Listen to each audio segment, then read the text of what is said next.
আরে এত হাওয়া দিচ্ছে কেন? ওরে বাবা রে! সত্যি তো, কিন্তু এখন তেমন হবার কথা নয়। এই রে, কি হবে এবারে? এ তো প্রলয় হবার উপক্রম। গোয়াল ঘরের চাল উড়ে যাবে না তো? তাহলে তো মহা বিপদ। গরুগুলো তো মহা মুশকিলে পড়ে যাবে। এই অসময়ের বৃষ্টির জন্য ফসলগুলো না নষ্ট হয়ে যায়। যত তাড়াতাড়ি থামে ততই মঙ্গল।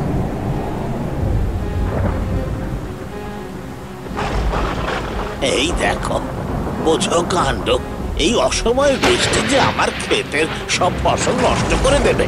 ভালোই ভালোই কাল সকাল হলেই আমি সব ধান ঘরে তুলে নেব বাবু। হে ঈশ্বর, এই অকালে বৃষ্টি কেন দিলে ঠাকুর? খেতে জল ঢুকলে যে আলুগুলো নষ্ট হয়ে যাবে।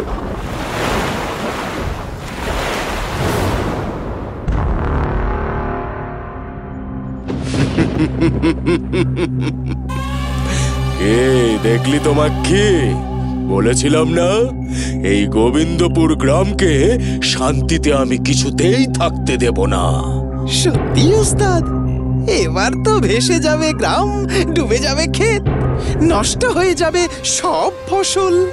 তবে এই ঝড় বৃষ্টির প্রভাব ততক্ষণই, যতক্ষণ না পর্যন্ত ওই মেঘকে কেউ আগুনে পোড়াতে পারছে।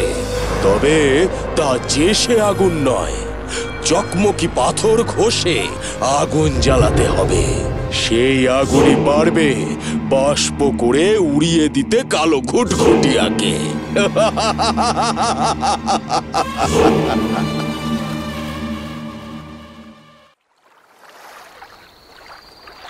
হায় হায় নগেনদা, দেখুন আপনার ধান গাছগুলো প্রায় সব ডুবে গেছে।